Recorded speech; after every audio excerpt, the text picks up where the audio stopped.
حج بھی جاری رہے گا، فرض ہے اور جاری رہے گا۔ ہر وہ بندہ جس کے پاس شریعت کے بتائے ہوئے حساب سے مال ہوگا، اس کے اوپر حج کرنا فرض ہو جائے گا، نہیں کرے گا تو بہت بڑا گنہگار ہوگا۔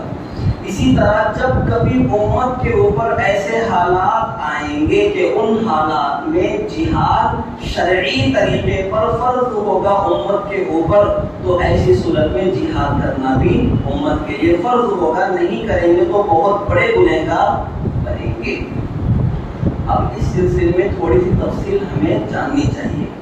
جہاد لفظ بنا ہے جہد سے، جیم ہا دال جہد، تو ڈکشنری میں اگر اس کا معنی اور مطلب ہم دیکھیں گے تو معلوم ہوگا محنت کرنا، مشقت کرنا، مشقت میں اپنے آپ کو جھونک دینا، ایڑی چوٹی کا زور لگا دینا، اس کو کہتے ہیں جہد ڈکشنری کے اعتبار سے۔ اور شرعی اصطلاح میں، شریعت کے علم میں جہاد کس کو کہتے ہیں، اچھی طرح سے الفاظ ذہن میں رکھنا۔ دیکھیں، ظلم کو مٹانے کے لیے، انصاف کو زمین پر قائم کرنے کے لیے، اللہ اور اس کے دشمنوں کے خلاف، اللہ اور اس کے رسول کے دشمنوں کے خلاف صرف اور صرف اللہ کے لیے قتال کرنا، جنگ کرنا، اس کو کہتے ہیں جہاد۔ ظلم کے خلاف، ظالموں کے خلاف، دنیا میں انصاف کو قائم کرنے کے لیے، عمل کو قائم کرنے کے لیے، اللہ اور اس کے رسول کے دشمنوں کے خلاف صرف اور صرف اللہ کے لیے جہاد کرنا، قتال کرنا، جنگ کرنا، اس کو کہتے ہیں جہاد، اس کو کہتے ہیں جہاد۔ یہ ہے جہاد کا معنی، اس کی بہت ساری فضیلتیں بیان کی گئی ہیں۔ اللہ کے نبی علیہ السلام نے فرمایا کہ ہر مومن کے دل میں جذبہ جہاد کا ہونا ضروری ہے۔ اگر کوئی مومن اس حال میں دنیا سے چلا جائے کہ اس کے دل میں جہاد کا شوق نہ ہو تو ایسا مومن نفاق پر مرا ہے، اس کی موت ایمان پر نہیں ہوئی بلکہ اس کی موت نفاق پر ہوئی۔ اسی لیے جذبہ جہاد دل میں رکھنا چاہیے۔ جب کبھی امت کے اوپر ایسے حالات آ جائیں کہ ان حالات کی روشنی میں علماء کرام متفقہ طور پر یہ فیصلہ کرتے ہیں کہ بھائی امت پر اب جہاد فرض ہو چکا ہے، تو پھر جہاد میں نکلنا ہر مسلمان کے لیے لازم ہو جائے گا۔ ایک مثال سمجھیں، ہندوستان پر انگریزوں نے قبضہ کیا انڈیا کے اوپر، اور انگریزوں کا مقصد صرف اس ملک کی زمین پر قبضہ کرنا نہیں تھا بلکہ سرزمین ہند سے، ہندوستان سے اسلام کا بیڑا غرق کرنا تھا، اسلام کو مٹانا بھی ان کا مقصد تھا۔ جب اس وقت کے علماء کرام نے انگریزوں کی یہ بد نیتی کو بھانپ لیا کہ ان کی نیت اتنی گندی ہے، یہ چیز سوچ لی، تو علماء کرام نے فتویٰ دیا مسلمانوں کے لیے۔ حضرت شاہ عبدالعزیز محدث دہلوی رحمۃ اللہ علیہ نے سب سے پہلے فتویٰ دیا۔ اسی طرح حضرت شیخ الہند رحمۃ اللہ علیہ، حضرت حسین احمد مدنی رحمۃ اللہ علیہ، حضرت جو ہے علامہ بخاری رحمۃ اللہ علیہ جیسے بہت سارے اکابرین نے یہ فتویٰ دیا کہ ہندوستان پر انگریزوں کا قبضہ ہو چکا ہے اور ان کی نیتیں بڑی خراب ہے، اسی لیے ہندوستان کے مسلمانوں پر جہاد کرنا اور اپنے ملک کو انگریزوں سے چھڑانا یہ فرض ہو چکا ہے قرآن اور سنت کی روشنی میں۔ جب علماء نے فتویٰ دیا تو سارے لوگوں کا خون گرم ہو گیا اور سارے مسلمان ایک پلیٹ فارم پر ملک کو آزاد کرنے کے لیے جمع ہو گئے۔ اب ہم یہ کہہ سکتے ہیں کہ اس ملک کو جو آزادی ملی ہے وہ جذبہ جہاد کی برکت سے ملی ہے، جہاد کی وجہ سے اس ملک کو آزادی ملی ہے۔ اگر مسلمانوں کی طرف سے یہ آگ نہ لگائی جاتی تو پھر کسی کو خبر بھی نہیں تھی، سب لوگ تو غلامی میں پڑے ہوئے تھے۔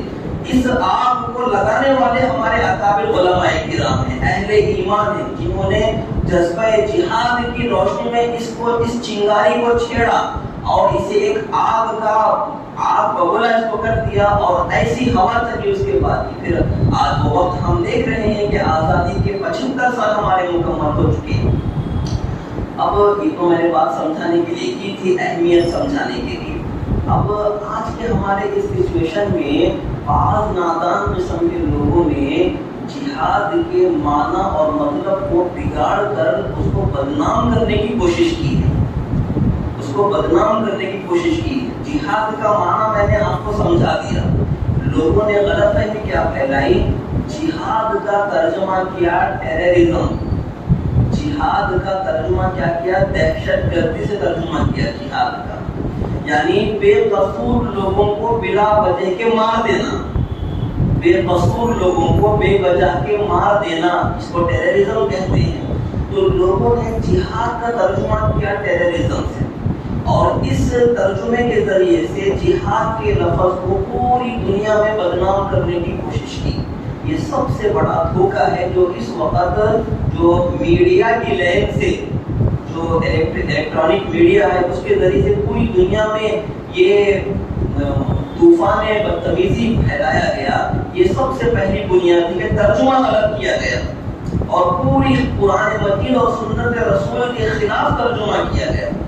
حالانکہ دہشت گردی اور ٹیررزم تو بہت بڑا گناہ ہے، بے قصور لوگوں کو مار دینا۔ قرآن مجید میں تو اللہ نے فرمایا من قتل نفسا بغیر نفس فکأنما قتل الناس جميعا ومن احیاها فکأنما احیا الناس جميعا۔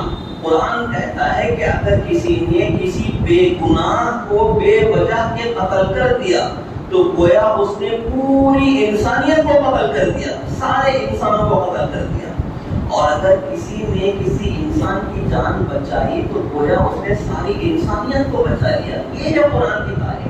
تو بھلا قرآن جو ہے بے قصور لوگوں کو قتل کرنے کی اجازت کیسے دے سکتا ہے؟ یہ سب سے بڑی مس انڈرسٹینڈنگ ہے اور غلط فہمی ہے جو اسلام کے خلاف لوگوں نے مچا رکھی ہے۔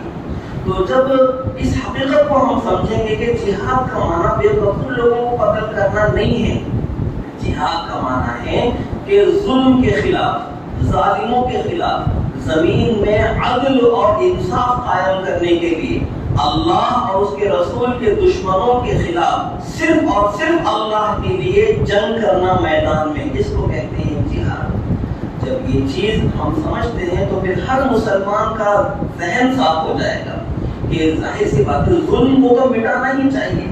اگر ظلم کے خلاف آواز نہ اٹھائی ہوتی تو ملک بھارت آزاد نہ ہوا ہوتا، ہندوستان آزاد نہ ہوا ہوتا۔ ظلم کے خلاف آواز اٹھائی ہے، انصاف کے لیے آواز بلند کی گئی ہے، اللہ اور اس کے رسول کے دشمنوں کے خلاف کھڑے ہوئے ہیں، تبھی تو جا کر بھارت آزاد ہوا ہے۔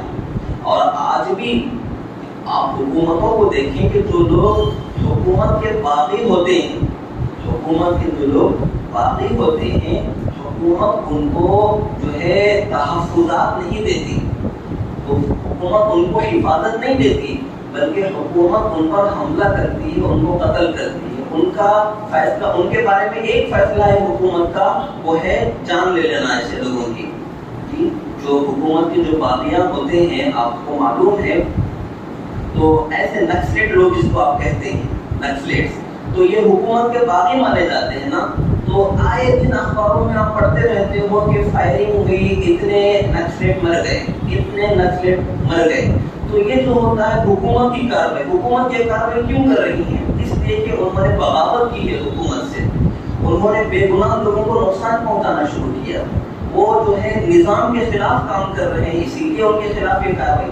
تو کوئی بھی یہ نہیں کہتا کہ حکومت ظلم کر رہی ہے ان لوگوں کی جان لے کر، ان کا خون بہا کر حکومت ظلم کر رہی ہے، کوئی یہ نہیں کہتا، بلکہ سب یہ کہتے ہیں کہ جو کام کر رہی ہے اچھا کر رہی ہے، ایسا ہی کرنا چاہیے ان کے ساتھ۔